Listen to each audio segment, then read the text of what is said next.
กินแล้วบ่ข้าวยังแล้วยังบ่เอ้าซื้อข้าวจีมาให้ก่อนใจหลายเด้อโด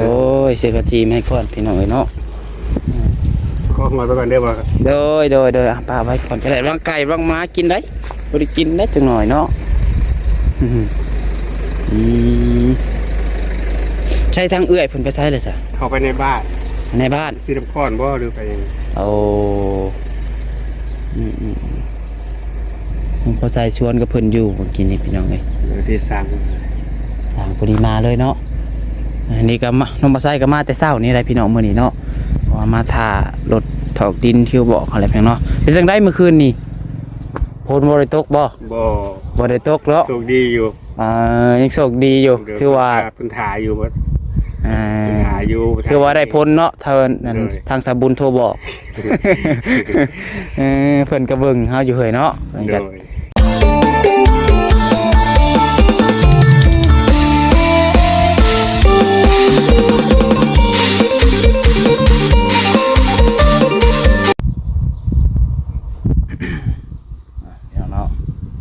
ทางล่างนี่ก็คือสิเจออยู่ที่พี่น้องเนาะเปิดภาพขึ้นมาก็อยู่ทางบ้านทางเรือนของ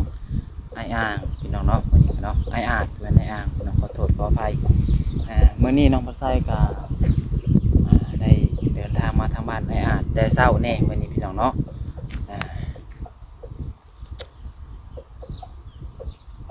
ก่อนอื่นเบิดกับทักทายสบายดี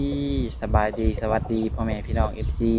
เบิดสุขสุคนเบิดสมองสุบอนว่าสิอยู่ฝั่งลาวฝั่งไทยและก็อยู่ทางต่างประเทศเด้อพี่น้องเด้อที่เป็นเข้าใจในภาษาลาวภาษาไทยเฮากะยินดีต้อนรับเข้าสู่ช่อง YouTube น้องพัดไซชาแนลอีกแล้วพี่น้องเนาะสบายดีพ่อแม่ FC ทุกคนพี่น้องเนาะรับคุณยายใจดีทุกท่านพี่น้องเนาะที่เข้ามาชมแล้วพี่น้องเนาะมาพบพ่อกันกับน้องพัดไซมื้อนี้พี่น้องเนาะมาทางบ้านทางเรือนนะครับแต่เช้านี่พี่น้องเนาะมื้อนี้เพราะว่าเมื่อวานนี้กับลมคือพายุสิมานี่พี่น้องเนาะแต่ว่าเบิ่งซะทรงคือฝนคือสิบ่ได้ตกทางพี่น้องเนาะตกเป็นบางบ่อนพี่น้องเอ้ยฝนกันเนาะทางอันน้องมาใส่เห็นหมู่ส่งไม้เบิ่งว่าฝนตกแถวบ้านแถวเรือนเพิ่นนะพี่น้องเนาะแถวเรือนน้องมาใส่ก็บ่ได้ตกดอกเมื่อคืนนี่ก็พาห้องซื่อพี่น้องเอ้ยพาห้องพาดังซื่อก็บ่ได้ตกก็ยังใครอยู่พี่น้องเนาะฝนบ่ตกผ้าบ่ล่มเมื่อคืนนี้พี่น้องเนาะทางน้องมาใส่ก็ภูมิใจอยู่ได้พี่น้องเนาะเป็นห่วงทางบ้านทางเรือนของไอ้อาจเพิ่นนี่แหละพี่น้องเนาะอยากน้อยทำสิบสิลมลมฝนสิตกกันเนาะให้เพื่อนเที่ยงนาไอ้อาจเพิ่นให้แล้วก่อนซะพี่น้องเนาะเพราะว่ามื้อนี้ก็ทางน้องปัดไซมาเช้าก็มาถ่ารถพี่น้องถ่ารถตอกดินพี่น้องเนาะรถเสียวดินมาถมมาบ้านไอ้อาจนี่แหละพี่น้องเนาะทางไอเตียงที่แรกเพิ่นว่าให้น้องปัดไซหาตั้งแต่มื้อผู้ใดได้มั่งเพื่อนเก่าอยู่แถวทางบ้านดงบางยางผู้ใดเนาะแต่บัดนี้เพิ่นเปลี่ยนให้น้องนิ้วหาเมื่อวานนี่เนาะเพราะว่าทางรถบ่ว่างมื้อหลังเดี๋ยวเนาะมื้อน้องปัดไซหาให้น้องนิ้วหาที่แรกว่าเพิ่นสิมาส่งให้มื้อวานนี้พี่น้องเนาะแต่ว่าทางรถเพิ่นรถจกเพิ่นเพน้องนิวว่ะเนาะน้องนิวมาบอกว่ารถจกเพว่ะแล้วว่าน้องนิวทางน้องนิวประมาณมื้ออื่นมื้อฮื้อเพิ่นว่าเนาะแต่บัดนี้ไอเตียงเพิ่นเลยให้น้องปัดไซว่ะเอาลองหาเบิ่งอีกดูว่ะน้องปัดไซก็เลยวิ่งเต้นเนาะพี่น้องเนาะพาไปหาให้แหละพี่น้องเพราะว่าคะแนนฝนตกมานี่ยันมันยากพี่น้องเนาะยามฮอดยามฝนนี่มันยากเลยพี่น้องเสียวดินเขาว่าเพิ่นก็สิบ่จกอีกพี่น้องเนาะ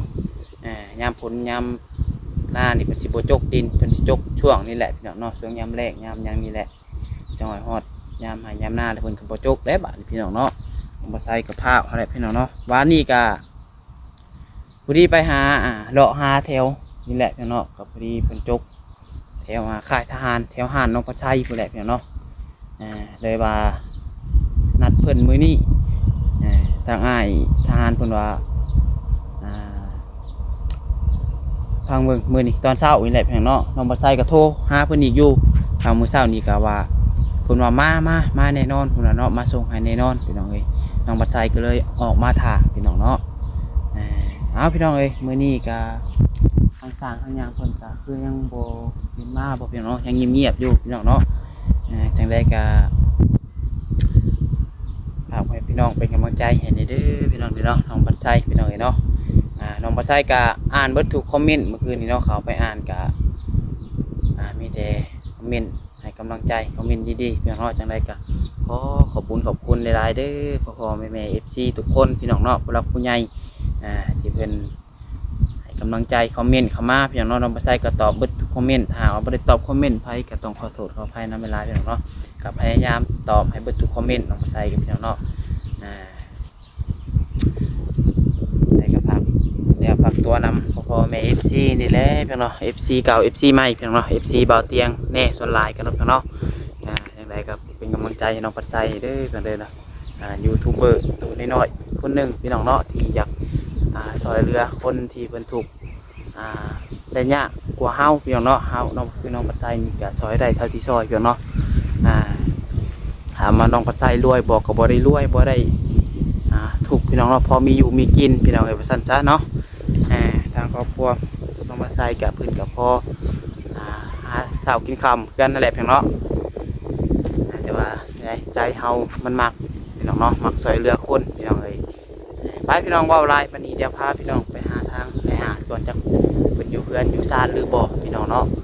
คือว่าเงียบพี่น้องเอ้ยจังใดไปโอเคพี่น้องเนาะวันนี้ก็ขี่รถจักรมาคือเก่าพี่น้องเนาะขี่รถจักรเมย์มาคือเก่าพี่น้องเนาะว่าเมย์เพิ่นก็อยู่ห้านเพิ่นให้เพิ่นขี่รถคันเก่ากูหนีไปพี่น้องพอเพิ่นนั่นขี่ไปห้านซื้อพี่น้องน้องบัดไซอาศัยขี่ไปนั่นไปนี่ไกลกว่าเพิ่นนะพี่น้องเนาะเลยว่าขี่คันนี้มารถเมย์พี่น้องเนาะซื้อพขี่มาพาทางเพิ่นกับน้องบัดไซนั่นแหละพี่น้องเนาะซื้อมาคนละก้อนพี่น้องทางเอื้อยไปนั่นไว้เดี๋ยวจะมาจังสิกินบัดไซกันรถแม่รถมูลรถมังคันเดียวพี่น้องเนาะคันหนึ่งก็เป็นรถโคราแม่เป็นขี่ไปห้านพี่น้องเนาะทางตูบเป็นกันทางเทียงนาเป็นก็ได้เพิ่นยายเส้นแล้วบ่พี่น้องเนาะวานนี้เด้พี่น้องเนาะทางนี้ก็ได้สำนี้พี่น้องเนาะมื้อนี้เพิ่นคือสิมาสืบต่อแอมบ่พี่น้องเนาะน่าจะได้แอมอยู่บ่มื้อนี้พี่น้องเอ้ยเพราะว่าเพิ่นยังบ่ได้ใส่อันไมเชล่าคือแป้นลมพี่น้องคนอื่นคือว่ายังนี่แหละนี่นะพี่น้องเอ้ยเนาะพี่น้องเอ้ยได้เป็นอยู่พ่อพี่น้องเนาะโดยสบายดี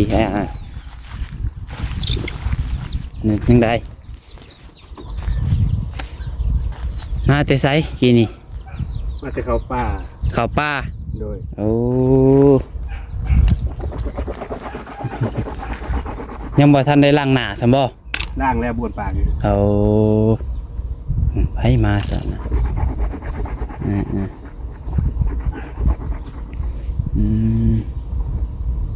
มาแต่ข้าวป้ากินนี่เนาะ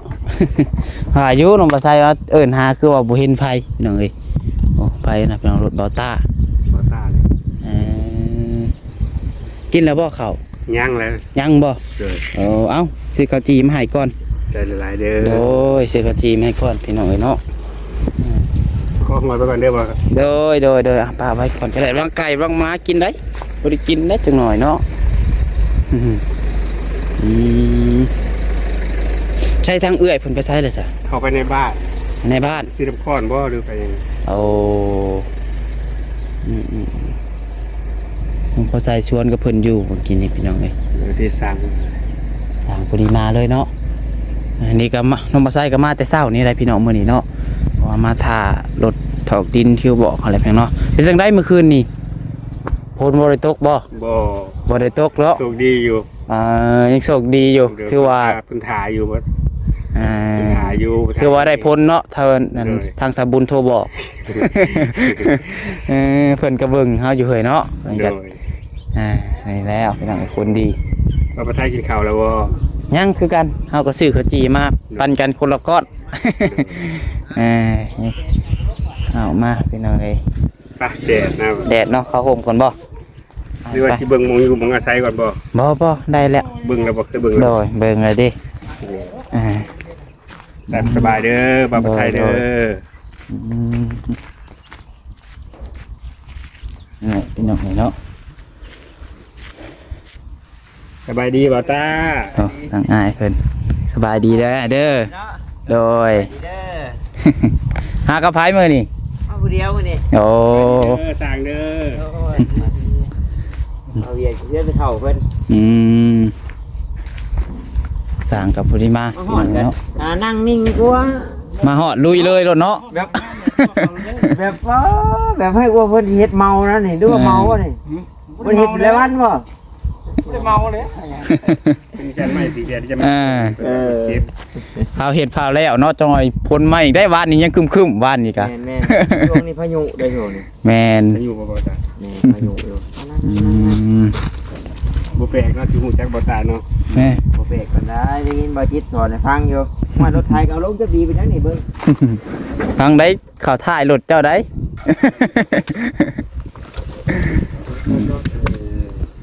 เอาพี่น้องเนาะสร้างมาฮอดก็ลุยเลยอันนี้ปอ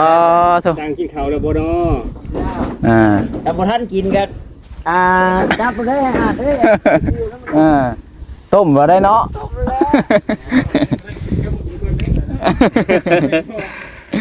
อืมเอาพี่น้องเลยเนาะไปคือดอกมื้อนี้แค่น้ำฝนตกเย็นแน่เนาะ เรื่องทางสร้างมันก่อนพี่น้องพันนี้เนาะ โดย เป็นเทศมาใส่พี่น้องเลยอืม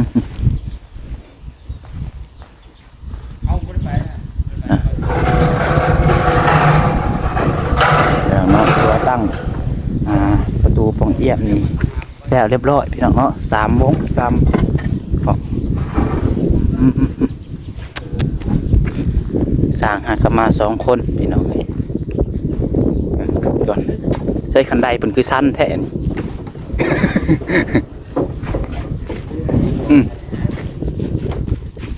คันไดกัน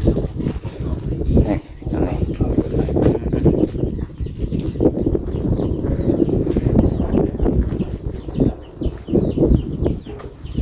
ฝุ่นพี่น้อยทางนี้นี่ตั้งวงยืนก็บานประตูทางเข้าพี่น้องเนาะ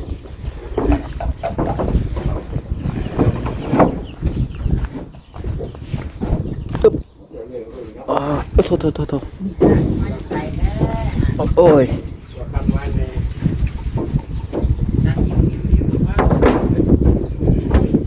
อึ๊บเนาะสร้างคนมาฮอดปุ๊บลุยปั๊บโหลดบ่ได้ถ่าอย่างงี้พี่น้องเนาะ ได้เวลาเด้อ ดีเลยแล้วเนาะ9 โมงแล้วพี่น้องเอ้ยโอ้ทางไหนก็ตามดังมารถดีแตกเมื่อคืนนี่จอดไว้นี้บ่เอา ซากันเลยบ่แล้วมื้อ เมื่อคำเอาไง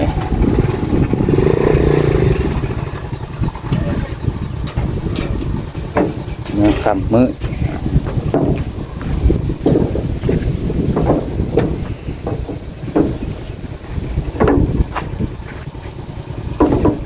สืบต่อยายเส้นต่อเนาะ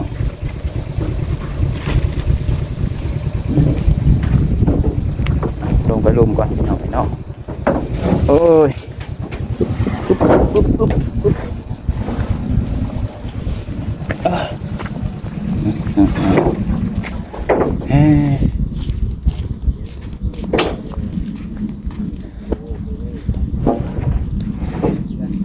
เนี่ยพี่น้องเนาะบรรยากาศตอนเช้าพี่น้องเอ้ย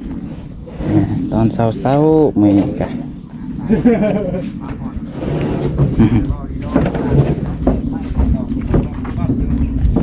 ดีแต่ว่าฝนบ่ได้ตกพี่น้องโอ้กระเบื้องอันนี้เพิ่นย้ายมาไว้พี่น้องเนาะกระเบื้องอันนี้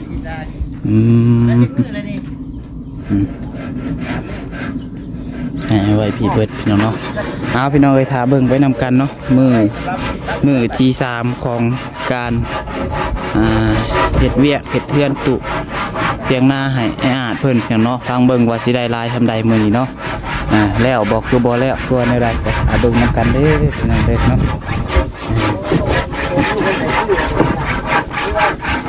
พี่น้องเอ้ย เด็ดแกซาเล็กตายเมื่อไหร่โดย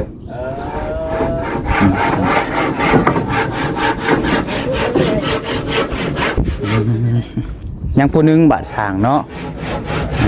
ผู้นำมานำหลังบ่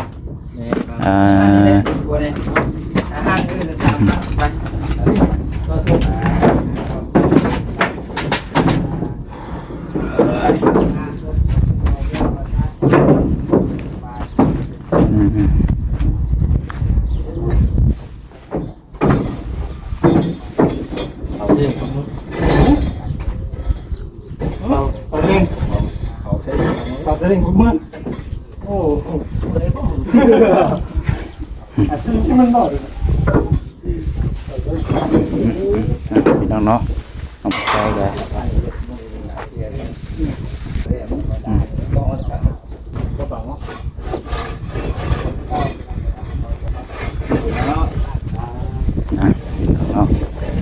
เพิ่งว่าเพิ่นเห็ดขอกไก่เพิ่นมันมาใส่จั่วว่าโอ้ยคนที่ตกผ้าชิร่มยังเห็ดขอกไก่อยู่พี่น้องเนาะเพิ่นเห็ดก่อนให้ไก่พักพี่น้องเลย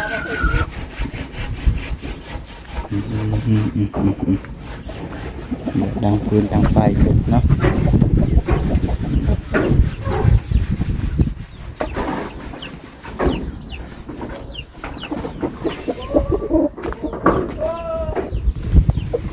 เอาหมดแน่นอนกับพี่น้องเนาะ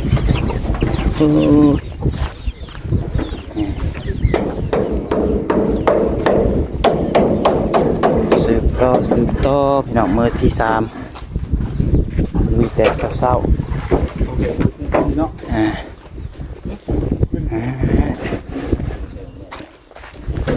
นั่งคุยกันไหมก่อนนะมั้ย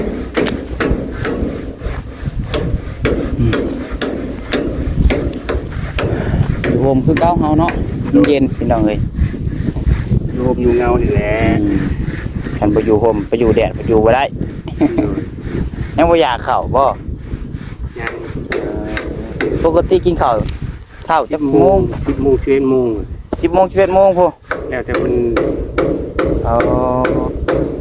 ยาได้สิกินแล้วบ่ กินแล้ว เอ้าบ่กินข้าวกินยาก่อนก็ได้บ่ ยากินก่อนเขา กินยาก่อนเข้า โดย คือว่าบ่ได้กินข้าวก็กินยาซะดอก ยาก่อนกินก่อนอาหาร กินก่อนอาหารเนาะเนาะเราก็บ่ได้ชันปานใดพี่น้องนี่เนาะหากินยา3เวลา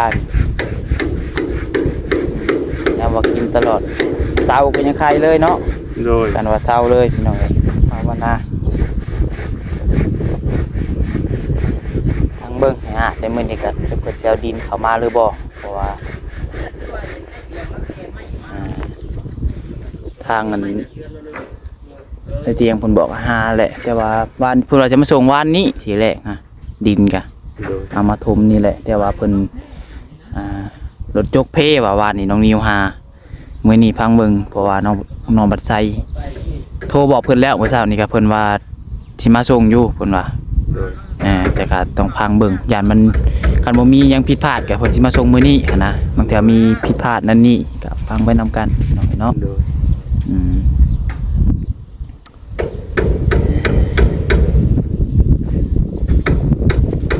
ข่าวของน้ำอยู่ซ้ายพุ่งป่าเหมือนเดิม เหมือนเดิม อดไปก่อนเนาะคันได้ห้องน้ำนี่คือสิดีหน่อยเนาะได้ห้องน้ำนี่คือสิบ่ได้ไปไกล คันว่าเจ็บเป็นแห้งนี่ว่าขอโทษพี่น้องเนาะเฮียก่อนเนาะ โดย ไปก่อน จนบ่กล้ากินสม ช่วงนี้บ่ โดย บ่กล้ากินส้ม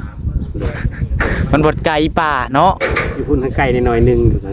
คันอยู่ทางผู้หา มีไกลไปอีกครึ่งนึงเลยแหละ ผลมีแต่หายหน้าคนเนาะ โดย คันที่นั่งแถวนี้ผลบ่ได้แล้ว คะแนนกลางคืนแหละเพราะว่าเนาะกลางคืนนี่พวกกล้าอยู่เนาะนั่งก็เลยกันขุดคุมแล้วเนาะ กันตอนเว้นแล้วบ่ได้เด้พี่น้องเอ้ยตอนเว้นคนเห็นเด้ น้องปัดไส้ก็เคยช่วงอยู่นากับตะกี้กับตอนยังน้อยอยู่ทีนี้กล้องมันตัดไปเองพี่น้องเนาะเอ้ย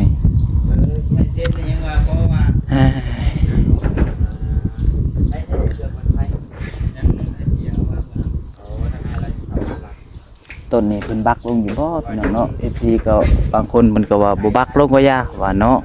มันบ่เป็นหยังดอกเพิ่นว่าต้นไม้มันอยู่แต่มัน20-30 ปีเลย ต้นนี้มันมีงาดอกเด้ก็สิบักลง มีงาดอกงานั่นเนาะ ทางจากนั้นเป็นทางกลับเข้ามานี่รักกลัวบ่ได้ เอาสาพี่น้องเนาะคลิปนี้ก็คือสิประมาณนี้แหละสาพี่น้องเนาะกับน้องบัดไซก็สินั่งท่าทางรถถอกดินเพิ่นโทรมาหาพี่น้องเนาะจังสิออกไปลัดเอาเพิ่นพี่น้องเอ้ยกับโทรหาทางไอเตียงเพิ่นนํพี่น้องเนาะว่าไอเตียงเพิ่นว่าคะแนนรถเพิ่นมาส่งแล้วจังโทรหาเพิ่นว่าเนาะเอามีแต่ว่าประมาณนี้ก่อนพี่น้องคลิปนี้เนาะสบายดีเด้อเด้อ สบายดี โดยพี่น้องเนาะติดตามเบิ่งน้ำกันงานสร้างเพิ่นก็มาลุยเลยอย่างเนาะ เอาโอเคเด้อพี่น้องเด้อสำหรับคลิปนี้ก็ถ้าว่ามีผู้รักผู้ใหญ่ใจบุญท่านใดอยากช่วยเหลือเนาะสมทบทุนพี่น้องเนาะสร้างบ้านเรือนให้อาจคือว่าหลักๆตอนนี้เนาะทางให้อาจเพิ่นน่ะเพิ่นอยากได้ห้องน้ำพี่น้องเนาะอยากได้ห้องน้ำพอได้เข้าได้ใช้นี่แหละพี่น้องเนาะเพราะว่าจำเป็นที่ห้องน้ำนี่พี่น้องไปมากอะสมมติเราเป็นเจ็บท้องมันนี่ก็พอได้เข้าก็ได้นั่นแน่พี่น้องเนาะโอเคพี่น้องเอ้ยสำหรับคลิปนี้ผิดพลาดประการใดก็ขอโทษขออภัยหลายขอบคุณพ่อแม่พี่น้อง FC ทุกคนที่เข้ามาชมเด้อพี่น้องเด้อเนาะยังไงก็ฝากพี่น้องเป็นกำลังใจกดไลค์กดแชร์กดติดตามไว้พี่น้องเนาะถ้าหากว่าบ่อยากพลาดคลิปใหม่ๆพี่น้องภาษาอัพลงไปเด้อพี่น้องเด้อโดยสุดท้ายนี้ขอให้ทุกคนอยู่ดีมีแรงสุขภาพร่างกายแข็งแรงอยู่เย็นเป็นสุขกายสบายใจเด้อพี่น้องเด้อเนาะขอกล่าวคำว่าสบายดีพอกันใหม่คลิปต่อไปพี่น้องเอ้ย